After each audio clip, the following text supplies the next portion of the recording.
We've had some exciting days in the last week, I would say, mostly good.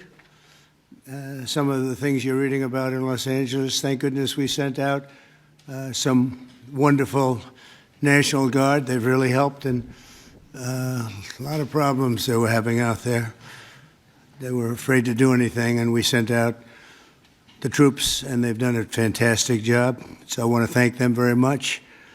I also want to thank you for being here as we discuss one of the most exciting parts of the one big, beautiful bill.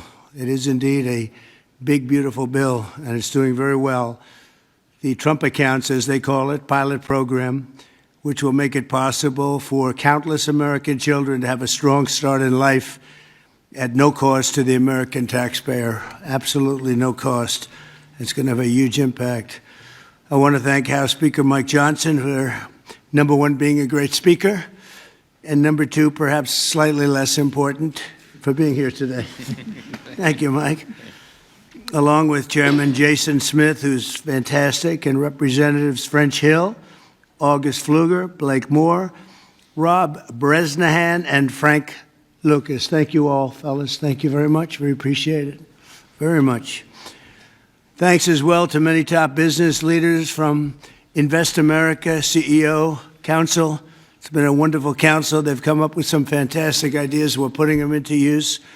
They're really the greatest business minds we have today. These men and women lead large, successful companies, and they're committed to contributing millions of dollars to the Trump account. And it's really, it's going to be something incredible for children and for their employees in many cases.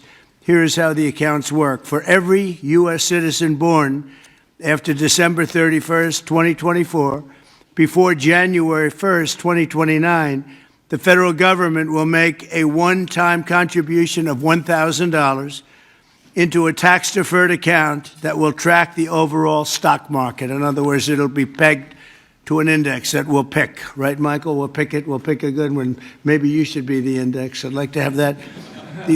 These kids would be very wealthy if that were the case. That would be a good idea. I think we might do that, Michael Dell.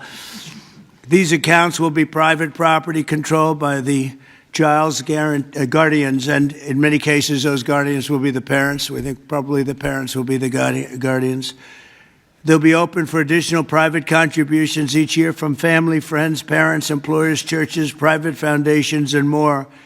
This is a pro-family initiative that will help millions of Americans harness the strength of our economy to lift up the next generation, and they'll really be getting a big jump on life, especially if we get a little bit lucky with some of the numbers and the economies into the future. In addition to the substantial financial benefits of investing early in life, extensive research shows that children with savings accounts are more likely to graduate high school and college, buy a home, start a business, and are less likely to be incarcerated. Trump accounts will contribute to the lifelong success of millions of newborn babies. They are fully, and this will be very interesting, I think, for everybody to hear, they are fully funded through targeted reforms in the One Big Beautiful Bill, like the $1.7 trillion in mandatory savings, welfare reforms to stop waste and fraud, a 3.5% remittance tax, and more. And it's just a part of that. The One Big Beautiful Bill is among the most important pieces of legislation in our country's history. I don't think there's ever been anything bigger. And I think it's going to go down as certainly one of the most important things we'll ever have done. In addition to the largest tax cuts in the history of our country, including the most powerful border security measures ever, it delivers major economic relief to the American workers' families.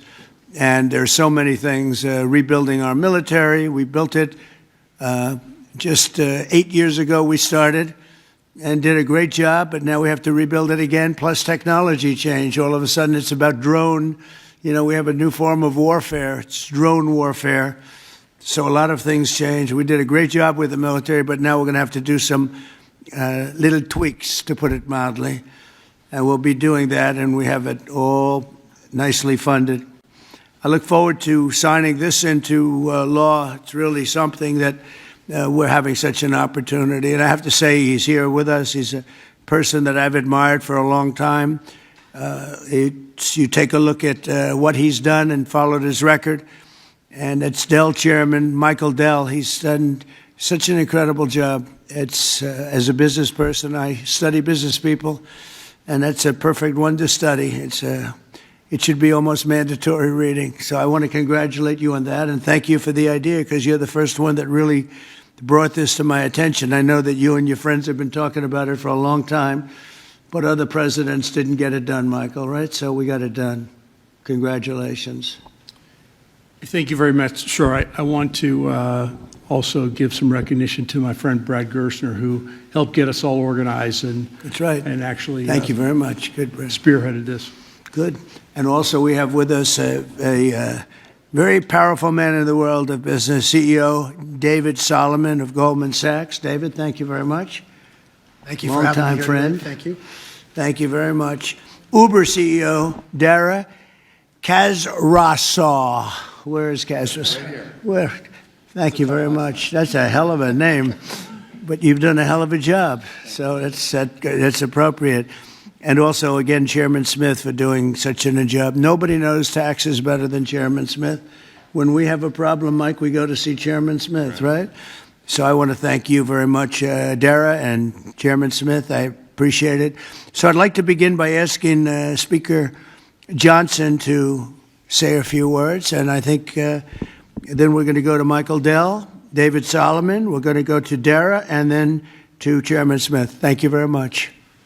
Mr. President, thank you so much for your bold, visionary leadership. It is the key to all of this great success that we are achieving. And the One Big Beautiful Bill, it is not an overstatement to say it will be one of the most consequential pieces of legislation in the history of Congress. There's a lot in here. And by extension, or I would say it is an extension of the figure who I believe will be the most consequential president of the modern era, if not all American history, and that's the gentleman sitting to my left. So I want to thank you for that. Thank you very much. That's a beautiful statement. Huh? Well, I like him too. Yeah. Thank you. It's a statement of objective fact, and every working American understands, I think, the principle behind this concept that we're discussing today. If you have a 401k, you understand the power of investing early for the future. Trump accounts take that same principle, and they apply it from the very beginning of Americans' lives. It's a pretty simple concept. The families that opt in will receive a one-time payment of $1,000 to a Trump account that parents can contribute to. It's a bold, transformative policy that gives every eligible American child a financial head start from day one. Republicans are proud to be the party, we always have been, that supports life and families and prosperity and opportunity. And Trump accounts are all about setting up the next generation for success. For future Americans, this early investment could really be the game changer. It could be a difference. It could pave the way for paying their way through college or buying their first home or starting a business, even when they're young. So even $1,000 at birth will put these Americans in a better position than over half of American adults who sadly have no retirement savings at all. So this would be a remedy to that great problem. And it will encourage the free market. It will encourage investment and understanding of capitalism. All these things that we want to foster among the American people so that the economy and individual lives can flourish. Of course, none of this happens unless we pass our One Big Beautiful Bill through Congress. And we have at stake the largest tax increase in American history if we fail to deliver. And we will not have this rocket fuel to the U.S. economy, and that's why this is so very important. Passing this pro-growth legislation will help every single American. From Trump accounts, this is one of the components of it, to eliminating taxes on tips and overtime, to reducing red tape on Main Street. And the One Big Beautiful Bill is going to drive prosperity. It's going to create jobs across the country. It will make all boats rise. Wages will go up. Job participation levels will go up. We'll have more opportunity, more economic opportunity for more people. So you can climb up that ladder to the next step. The typical family with 2 children is going to see their take-home pay increase by up to $13,300 a year. That's real money to real people. This legislation is geared for hardworking Americans, and it is going to help everybody. And we are excited to deliver it. It can't happen soon enough. We are very close now to that finish line. After about 14 months worth of work that's gone into this, we're excited that we're almost there. Mr. President, thanks again for your leadership, to all the great leaders around this table for all that they invest to our economy and our country and its government. And I will, as we say in the House, I'll yield back. Thank you very much, Mike. I appreciate it. And again, for a great job. Thank you very much. Michael, please. Thank you so much, Mr. President. I believe this is an incredible moment for all of us here today, and it's wonderful to be with some of the leaders of the most successful companies in the world as we come together to invest in the future of our country. We see the Invest America Act and the establishment of these Trump accounts as a simple yet powerful way to transform lives. Decades of research have shown that giving children a financial head start profoundly impacts their long-term success. With these accounts, children will be much more likely to graduate from college, to start a business, to buy a home, and achieve lifelong financial stability. Dell Technologies is proud to be one of the very first companies to support the Invest America Act, a bill that provides every child with a $1,000 seed investment account at birth. This is a straightforward step with enduring benefits. Following your inspiring lead, Mr. President, Dell Technologies will match the government's contributions, dollar for every child born to a Dell team member. This isn't just a new benefit. This is an investment in our people, their families, our communities, and America's future. And it embodies our core belief that opportunity should begin at birth. My wife, Susan, and I, also through our family foundation, have been closely studying the Invest America Act. And assuming that it becomes law, we expect to make a very significant gift. We view this initiative as a powerful platform for philanthropic innovation aimed at helping children thrive wherever they come from, particularly those families who have been historically left behind. Mr. President, you articulated it perfectly. These Invest America accounts will give every new American child a genuine opportunity to participate in history's greatest engine of economic growth, the American economy. The funds in these accounts invested in American enterprise and innovation will grow over time into substantial nest eggs, providing support for education, home ownership, and starting families. The ability of families, friends, benefactors, and employers to match the government's generosity amplifies the life-changing potential of this initiative. Thank you, Mr. President, for your visionary leadership on this critical issue. These Invest America accounts will profoundly impact countless young Americans, ensuring they truly benefit from what Abraham Lincoln described as the right of every American, the right to rise. Thank you. Thank you very much, Michael. And we really have come a long way since you came to see me about 6 months ago with your beautiful wife. We had a nice talk. I said, that sounds pretty good. Let's think about that. And it's everybody I've spoken to about it, they can't even believe it. And because of great politicians and political leaders like we have, I think this is going to go quickly, very well and very quickly. So I appreciate it. Thank you very much. David Solomon, please. Thank you, Mr. President. I'm thrilled to be here with everyone and excited to participate in this important and timely discussion. I'd also like to acknowledge the efforts of so many in Congress on this very significant issue, and in particular the members here, and particularly the leadership of Senator Cruz and Representative Moore, who have played a big role in helping drive this forward. We also wouldn't be here today without the leadership of Brad Gerstner and Michael Dell in really having the vision, the energy, the passion, the commitment to help move this forward. So thank you both. There are many reasons why the United States has the largest and most dynamic and most innovative economy in the world. But one of the most important is the fact that our system of democratic capitalism incentivizes a culture that does not penalize people for taking risks. In fact, it incentivizes people to have a vision to go out and attract funding that's necessary to make their vision a reality. It is no mistake that many of the most important and innovative companies in the world today started in a parent's garage or on a college campus or in any one of a number of unlikely places in the United States. One of my worries is that our current and future generations of young people don't fully appreciate and aren't as educated as well as they can be on markets and capitalism. And while capitalism is not perfect, it helps fuel the American dream. This initiative gets at the core of binding those future generations to the benefits and the potential of America's great companies and markets. Early childhood investments have far-reaching benefits, and Goldman Sachs is proud to support this initiative. This is an exciting opportunity for public-private partnership and for both communities and companies to invest in young people, the future of America. Once we see the Invest in America Act signed into law, Goldman Sachs would be excited to further support this Invest in America initiative.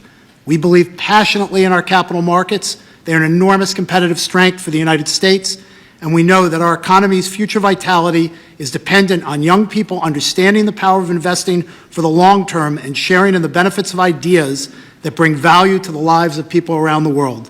Thank you, Mr. President, for helping drive this forward, and I look forward to continued partnership on this effort. Thank you very much, David. Dara, please. Thank you. Good afternoon, everyone. Thank you, Mr. President, for hosting us here today. It's an incredible honor to be here in a place that symbolizes the very opportunity that has defined my life. Thank you, Brad. Thank you, Michael, for your vision. We all strive to build something that lasts, and the Invest in America Act is a legacy that is going to last for generations. President Trump, thank you for your leadership. Your support is going to turn this powerful idea into a powerful reality for millions of young Americans. Now, I was 9 years old when I came to this country, and my family arrived in America having fled the Iranian Revolution. We had lost everything that we had built. But we gained something far more valuable here. We gained a chance to rebuild again. We had a close-knit family, we had access to world-class education, and we had the one thing that fuels every American dream, and that's hope. So what if we could bottle up that hope? What if we could give that same power of hope, real, tangible hope, that comes from having a stake in your own future and a stake in the best companies in the world, to every single child that's born in this country? That's the promise of the Invest America Act. It's not just an account, it's a launch pad. It puts the unstoppable engine of compounding to work for our kids, building a future for them from day one. This mission is personal to me, and it's core to us at Uber. Every day we see people using our platform to create opportunities for themselves, to save for a home, to pay for tuition, to build their own American dream one trip at a time. And that's why Uber is so proud to support this bill, which also includes benefits for millions of Uber drivers and couriers in the form of no tax on tips. Mr. President, our earners are grateful for your support. Thank you very much. Right? What a great job. You know, when you think we're doing a lot of work on Iran right now, and Yes. I see that what you just said, you came here and Absolutely. they took it all away from you, and you started, and you've become one of the biggest anywhere in the world. What a great story that is. Thank you very much, Mr. President. Congratulations. And we wish you Amazing. all the success there. Thank you very much. We'll need it. We're going to need it for that. That's it. They're tough negotiators. They're great negotiators. Yes. Among the best. Look at Yes. you. Thank you very much. Thank you. Appreciate it, Dara. Jason, please. Thank you, Mr. President. I want to first start off by thanking you for your leadership, your vision, your commitment to workers and families throughout this country. The One Big Beautiful Bill would not have been possible without you. And it delivers the largest tax cut in U.S. history, the largest mandatory spending cuts in U.S. history, the most significant welfare reforms in U.S. history, and the largest one-time investment in border security. So it's things to be extremely proud about. Representing Southeast Missouri, I'm extremely proud about how you're delivering for working families. No tax on tips. A waitress like the waitress in Nevada that talked to you about no tax on tips, and the other 4 million tipped employees in the country, they will see an extra $1,700 in their paycheck because of the no tax on tips. That's significant for someone who's just trying to put food on their table and clothes on their backs. The linemen working overtime to restore power will get an additional $1,750 into their paycheck.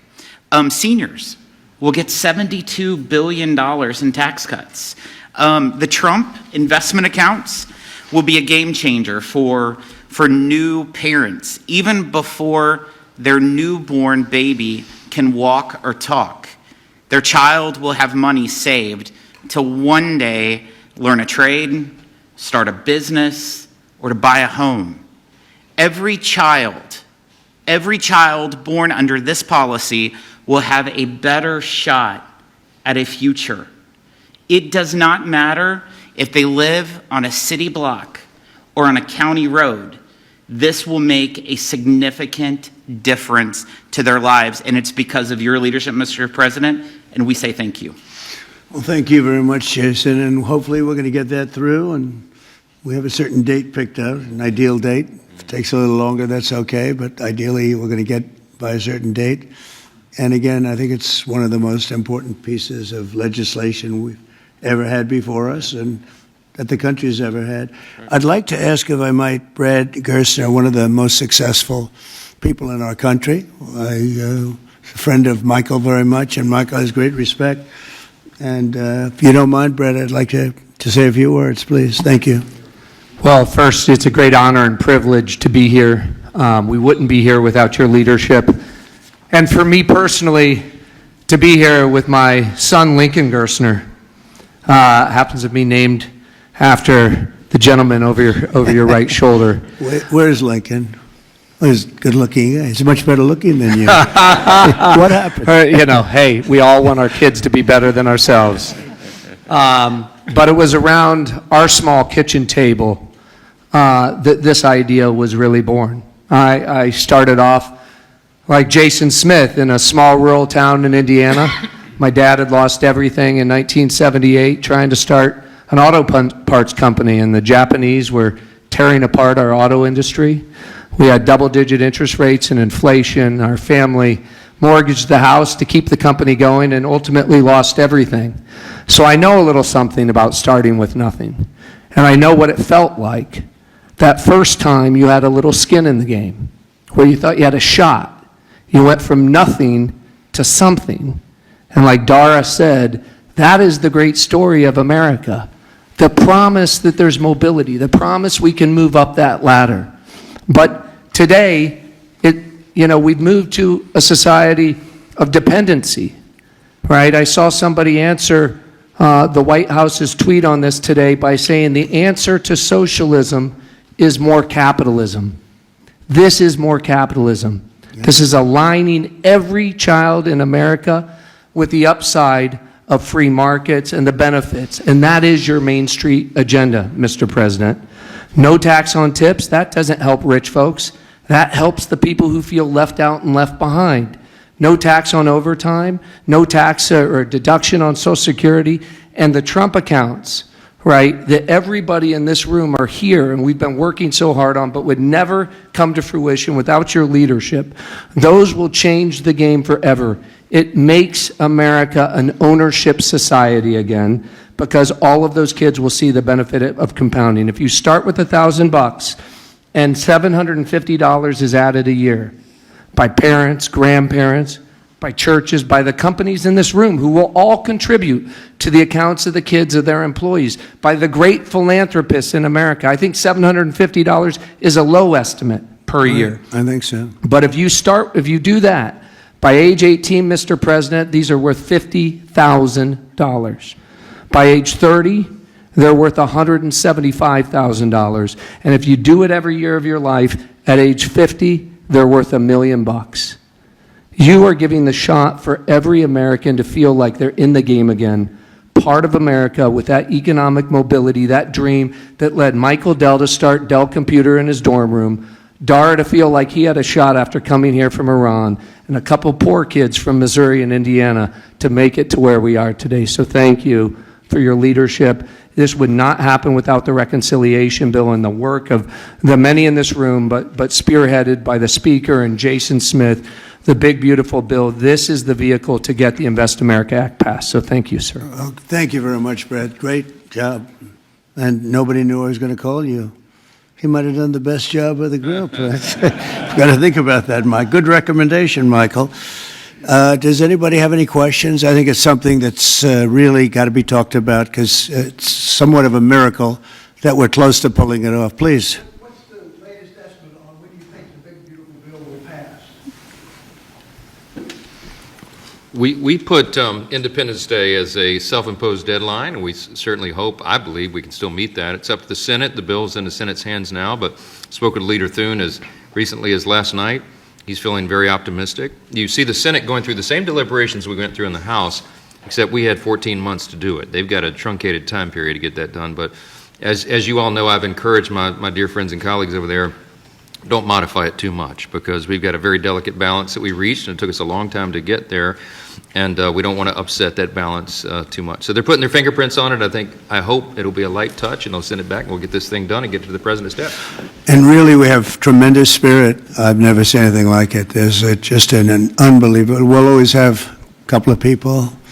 I don't want to use the word grandstanders. I'd never use such a word, but you'll always have that a little bit. But maybe you won't even have that. Who knows? There's tremendous spirit for this bill. I think like we haven't seen very much, Jason, right? We haven't seen too much. So I think it's going to go pretty quickly. With Prime Minister Netanyahu, you just mentioned Iran. Did you discuss Iran? Very Did you well. discuss We discussed a lot of the things. Gaza war? Yeah, we discussed a lot of things, and it went very well, very smooth. We'll see what happens. You know, we're trying to do something with a country we just spoke about, Iran. I think you should negotiate this. You might be better. I think I'm going to send you today. What a good idea. This could have been the idea of the day. We'll have Dara get up and negotiate. They are good negotiators, but they're tough. Sometimes they can be too tough. That's the problem. So we're trying to make a deal so that there's no destruction and death. And we've told them that, and I've told them that, and I hope that's the way it works out, but it might not work out that way. We'll soon find out. Yeah, please. In 2020, when you were talking about unrest in American cities, you said, quote, "We have to go by the laws. We can't call in the National Guard unless we're requested by a governor." What changed now? Why is this situation different to not consult with Governor Newsom about this? Well, the biggest change from that statement is we have an incompetent governor. So I talked about governors, but I didn't talk about, he's an incompetent governor. Look at the job he's doing in California. He's destroying one of our great states. And if I didn't get involved, if we didn't bring the Guard in, and we would bring more in if we needed it, because we have to make sure there's going to be law and order. You had a disaster happening. And they now admit it was a disaster. I watched the chief yesterday, who's a good man, by the way, and he said, "Wow, we're lucky we did this because they were overwhelmed. You saw what was happening."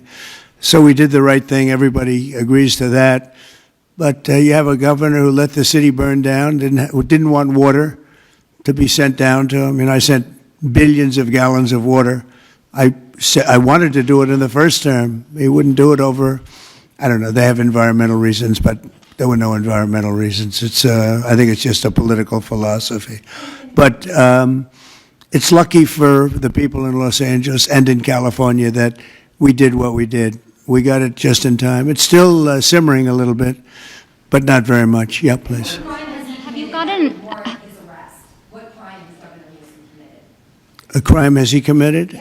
I think his primary crime is running for governor because he's done such a bad job. What he's done to that state is like what Biden did to this country. And that's pretty bad. It's a wrong philosophy. Thousands, hundreds of thousands of illegal immigrants, many of them prisoners. They're taking up your health care. They're taking up your space in schools. They're taking up your hospital. And in many cases, they're criminals. And we have to do something about it, and we're doing something about it. I want to thank the incredible patriots of ICE and Tom Holman, who has been incredible, and Kristi Noem, likewise incredible. The job they're doing, and it's like an unforced error. There was no reason for this. 21 million people were allowed into our country, and many of those people were criminals, and it's a shame. It's a shame, but we're getting them out, and I will say, I think it's a 95-5 issue, just like so many other issues, 95-5. And the Democrats lost an election in a landslide because they're on the wrong side of the issues. I mean, it's not even conceivable that somebody would do the kind of things that he did. And then, you talk about projects. They want to build a train going from San Francisco to L.A., and it's costing hundreds of billions of dollars more than they thought it was going to cost. It's not even believable.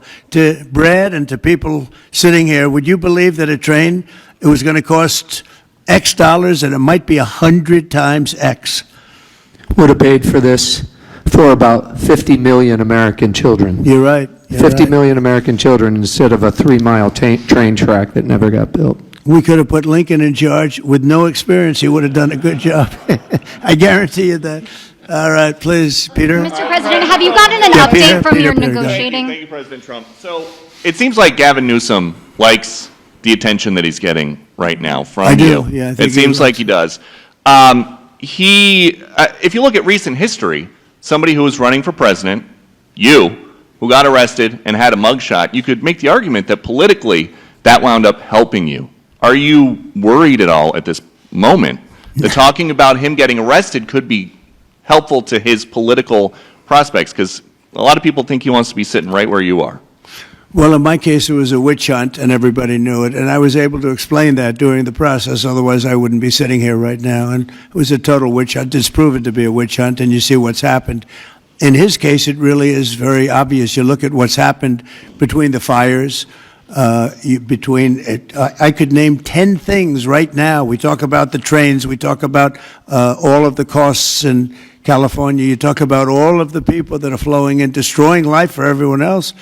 So no, I don't think it's going to help him. I think it's actually very bad for him. And right around the time that we were walking in here, the governor and the state attorney general said that they're going to sue you for sending the National Guard in. They're saying there's no invasion, there's no rebellion. The president is trying to manufacture chaos and crisis on the ground for his own political ends. Federalizing the California National Guard is an abuse of the president's authority under law. Well, But- you know, it's interesting. You watched the same clips as I did. Cars burning all over the place, people rioting. And by the way, we stopped it. We were able to make it much better, but it still looked pretty bad. And in watching clips last night, people were saying this is really a big problem. And until we went in, if we didn't do the job, that place would be burning down just like the houses burned down. They were in big trouble last night, Peter. You know it. And the night before, and the night before that. And I feel we had no choice. I don't want to see happen what happened so many times in this country. I watched Minneapolis burn. Look at what happened in so many different parts of California. You take a look at what happened in San Diego. There's so many different places where we let it burn. We wanted to be politically correct. We wanted to be nice. We wanted to be nice to the criminal. And what you're doing is destroying the fabric of our life in this country. No, we did the right thing. We've been given credit by people that I would least suspect. Why I would say that some of the people that came in and said, thank goodness, they said, some of them, thank God that Trump got involved. And I'm very happy I got involved. And I think Gavin, in his own way, is probably happy I got involved. Yeah, go ahead, Peter. What do you make of the fact that he says you want a civil war on the streets of America? No, it's just the opposite. I don't want a civil war. Civil war would happen if you left it to people like him. And I liked him. You know, I always got along with him. Never had a problem with him. But he's grossly incompetent. Okay. In London. Have you gotten an update from your team in London negotiating? What? Louder. Have you gotten an update from your team in London negotiating the China trade talks? We are doing well with China. China's not easy, just like your home country is not easy there. I think we're doing very well. They're over there now. I'm only getting good reports. It's a little early, but they'll be calling in soon. In fact, probably when I get back, I'll have my first call from them. We want to open up China, and if we don't open up China, maybe we won't do anything, but we want to open up China. It'll be a great thing for China, a great thing for the rest of the world. Are you willing to lift export controls when it comes to China? Did you give your negotiators any sort of limitations? We're going to see. Look, China has been ripping off the United States for many years. Nobody charged them 10 cents. No president had the courage to charge China for whatever reason. They didn't want to do it. I took in hundreds of billions of dollars. I put on tariffs on China when I got in first term. And we took in hundreds of billions of dollars. And then I did it again, but I did it for a lot of others. If you look at the stats, the deficit last month was cut in half. everybody was shocked. I wasn't shocked. I think a lot of the people at this table weren't, because they saw the billions of dollars that were pouring in, and the tariffs hadn't even started yet, just about. There weren't cars. They were in some countries at a very minor level. And we cut the deficit in half, and it was a big story a couple of days ago. They said, I don't believe, one of the announcers on a business network went wild, said, I can't believe these numbers. Those numbers are good. The numbers are going to be very good. I think we're going to have a great 4 years. You know, we had the greatest economy in history during my 4 years. I think this one's going to blow it away. Yeah. Mr. President, Go ahead, please. do you have a message for Greta Thunberg, and did she come up on your call with the Prime Minister today? Well, she's a strange person. She's a young, angry person. I don't know if it's real anger. It's hard to believe, actually, but I saw what happened. She's certainly different. Anger management. I think she has to go to an anger management class. That's my primary recommendation for her. Was she kidnapped by Israel, as she says? Was she I kidnapped? find it. I think Israel has enough problems without kidnapping Greta Thunberg. And secondly, are you going to Is that what she said? She was kidnapped by Israel? Yes, sir. Are you going to get rid of the Tesla and the Starlink service that you have here at the White House? No, I haven't heard that. I mean, I may move the Tesla around a little bit, but I don't think we'll be doing that with Starlink. It's a good service. Where are you going to move it to? Move it around. What do you mean? I have a lot of locations. Actually, about the Tesla. I got so many locations that I don't know what to do with them all. About the Tesla, did you ever see Elon Musk get physical with the Treasury Secretary? No, I didn't. And I tried to They ask. did have an argument, but I didn't see I didn't see a lot of physicality there. And there was this New York Times report that he did not want to talk about, Elon Musk, that alleged that he, towards the end of his time in the White House, was blurring the lines between recreational use of drugs and medicinal. Do you think he ever had drugs here at the White House? I really don't know. I don't think so. I hope not. Look, I wish him well. You understand. We had a good relationship, and I just wish him well. Very well, actually. Yeah. About aid in Gaza, you mentioned now the flotilla. Do you have a response at all about Israel intercepting this boat? And can you give us an update on what's happening to the entry of aid into Gaza right now? We've had people being shot by Israeli forces who are trying to get aid from the Gaza Humanitarian Foundation. Yes. Gaza right now is in the midst of a massive negotiation between us and Hamas and Israel, and Iran actually is involved. And we'll see what's going to happen with Gaza. We want to get the hostages back. That's all I can tell you. Yeah, please, in the back. Back to California briefly. You said yesterday when NAFTA reported that it was not insurrection taking place, but then on True Social a bit later, you'd said they were insurrectionists. After what you've seen You're talking about in L.A.? Yes, sir, in L.A. I wouldn't call it quite an insurrection, but it could have led to an insurrection. I mean, that was a lot of harm that was going on last night. I watched it very closely. And it was amazing that the job that the National Guard did. And by the way, the police were working very hard also. But, you know, the police are given instructions to be politically correct. I said, no, you don't have to be politically correct. You have to do the job. And on Elon Musk, do you plan to speak to him on the phone anytime soon? I know some. Which one? On Elon Musk, do you plan to speak to him on the phone anytime soon? I haven't really thought about it, actually. I would imagine he wants to speak to me. I would think that. If I were him, I'd want to speak to me. And maybe he was already called. You'd have to ask him whether or not he's already called. But I'd have no problem with it. If he calls you, you pick up and speak to him? Well, I don't want to say that, but I would imagine he'd want to talk to me. Mr. President. Yeah, please. We're supposed to get a counter proposal from Iran today. Have you gotten that proposal, and what is the main impediment? We have a meeting with Iran on Thursday, so we're going to wait till Thursday. And what's the main impediment to getting a deal? Well, they're just asking for things that you can't do. They don't want to give up what they have to give up. You know what that is. They seek enrichment. We can't have enrichment. We want just the opposite. And so far, they're not there. I hate to say that, because the alternative is a very, very dire one, but they're not there. They have given us their thoughts on the deal, and I said, it's just not acceptable. So this was the main topic for Prime Minister Netanyahu today when you spoke? I would say, yeah. I don't know what else. I can talk about the weather. Well, you can talk about Lebanon. Pretty much, that's the main topic, yeah. Mr. President. We talked about Lebanon also, yeah, we did. What about Lebanon? Well, Lebanon's working very hard. They have a great new ambassador that I put there, man I know very well. He's very smart. I didn't even know he was Lebanese, and I said, why would you want Lebanon? He said, I was born there. I love it. I love the people. I said, it's very dangerous going to Lebanon. There are some ambassadorships that are wonderful. There are some that are dangerous. I said, Michel, his name is. It's a he, Michel, very elegant man. And I said, why would you want this? And he said, because I love my country and I love those people. I said, it's very dangerous. He goes, I don't care. This is not a man that lived on danger. He's a very successful man from here. And he wanted to be the ambassador despite probably a very dangerous situation he's going into. You see what's going on.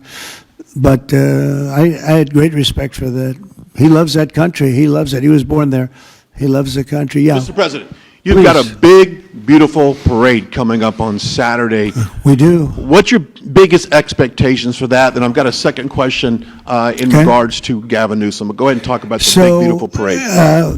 It's such a, thank you, Brian. It's such a, I think, important moment for this country.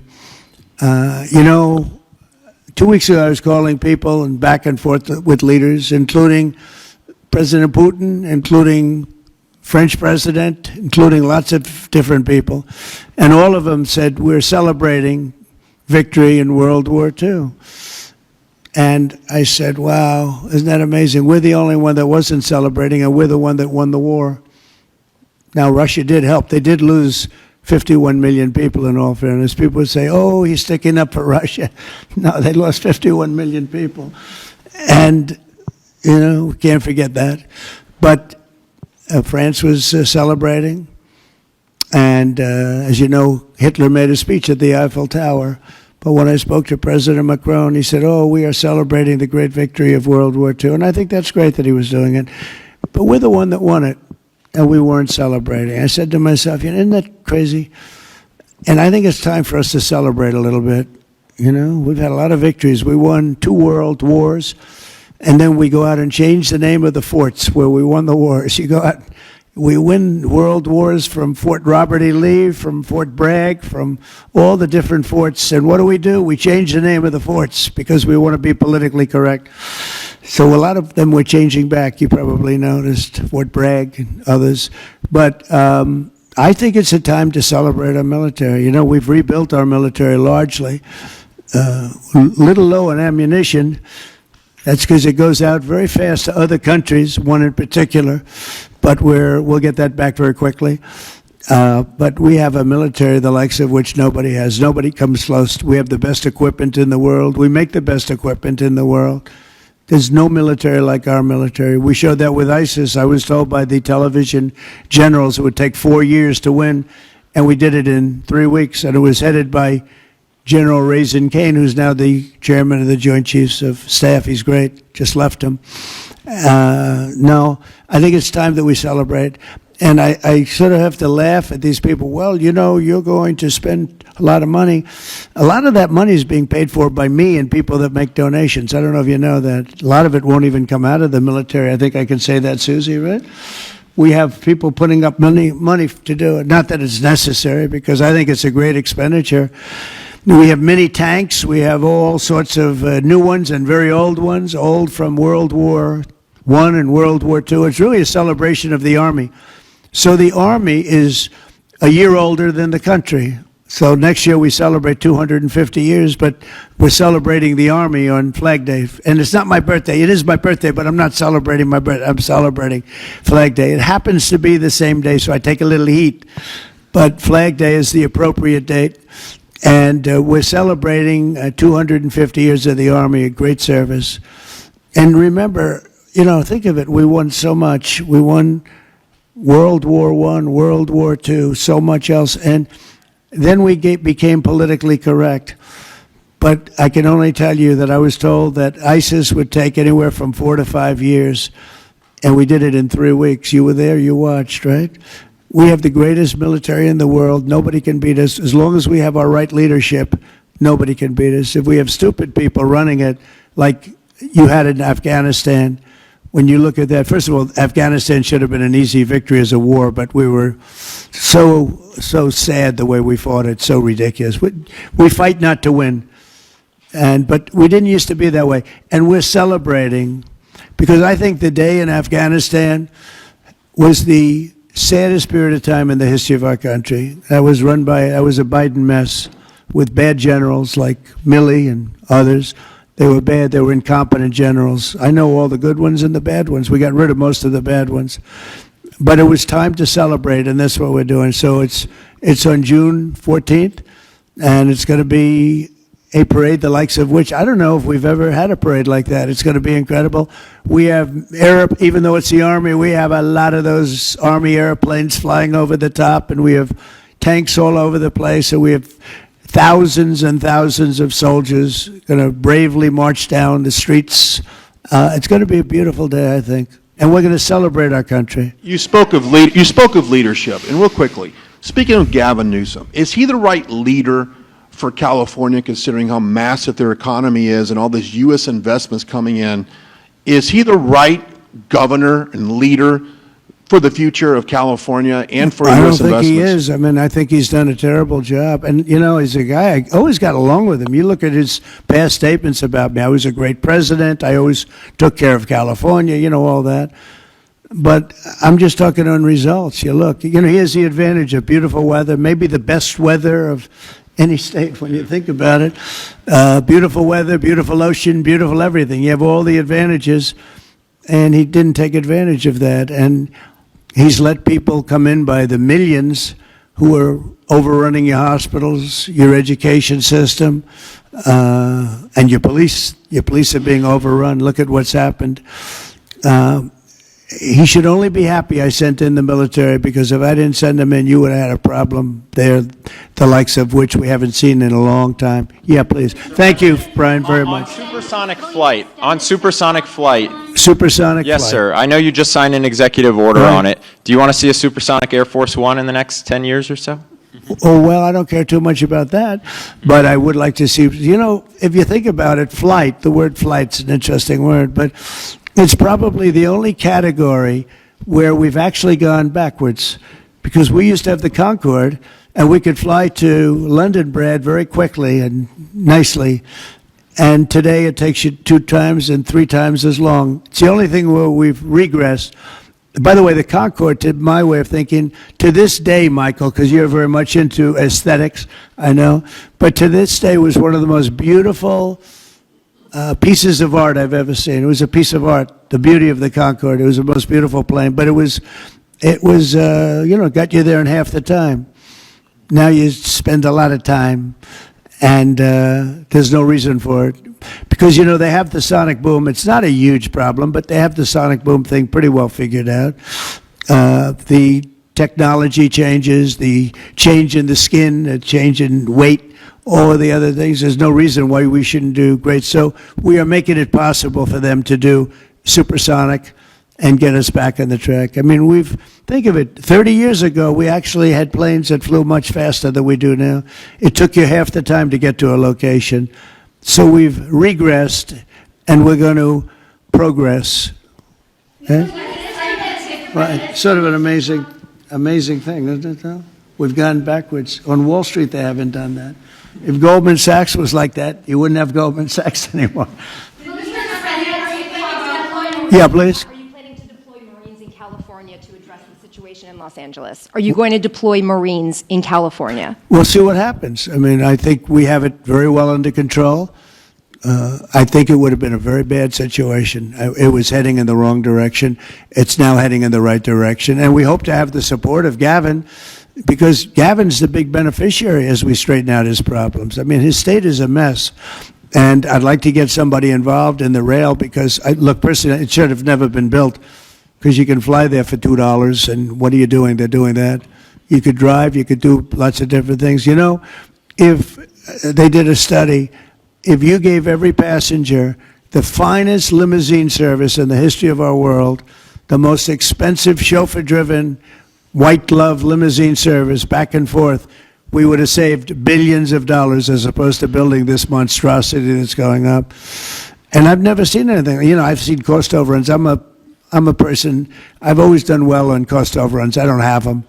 But I will tell you, I have never seen cost overruns. You see them where they're 20% more, 50%, 100% more. These are thousands of percent. Nobody even knows. They have no idea. And it was supposed to be from San Francisco to Los Angeles.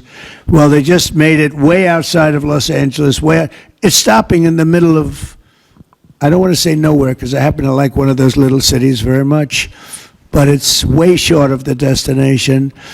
And our government is saying, you know, why are we involved in this thing? It's been handled so badly before him, but he really blew it. So, you know, all right, one more question. Can you speak to any of the discussions that were had there and the purpose of that retreat, your time at Camp David? On a what? Your time at Camp David, can you speak to what discussions were had there and the purpose of that retreat? Well, I don't want to speak to discussions. I mean, I told you what we were there for a little bit. We had discussions on many topics. We had a group of people, a large group of people, including generals and admirals and lots of others.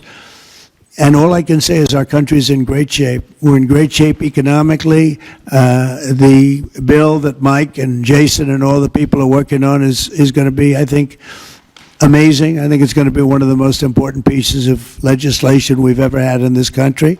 It's going to do things that you wouldn't believe. And we're going to, you know, I have a very simple phrase. We ran an election on very simple words: make America great again. That's what we're doing. We're making it great. We're making it safe. We're making it beautiful. And we're making it very wealthy again. You know, wealth is okay. You need wealth to take care of lots of other people. We have to make our country better. It has to heal from 4 years of abuse. Our country was abused badly by a very incompetent person and a group of people that weren't incompetent, but they were radical left lunatics. And they ran the country with an auto pen. And I hope that law enforcement's looking at that very seriously. That's like a takeover of our country in a certain way, because this guy had no idea what he was doing. You saw that during the debate. You saw that in other cases. I mean, he had no idea. I saw it years ago. By the way, 40 years ago, he had no. He was bad 40 years ago. We're not just talking about. And they always like to say age, but it's not age. I know people 88, 89, 92. Bernie Marcus, who just passed away, was 95. I spoke to him a year before. He was 100%. It's not age. It's something else. But whatever it is, you can't have that in this country. The damage he's done to this country is unbelievable. But the good news is we've got much of it fixed already, and the rest of it will happen. Thank you all very much. Thank you.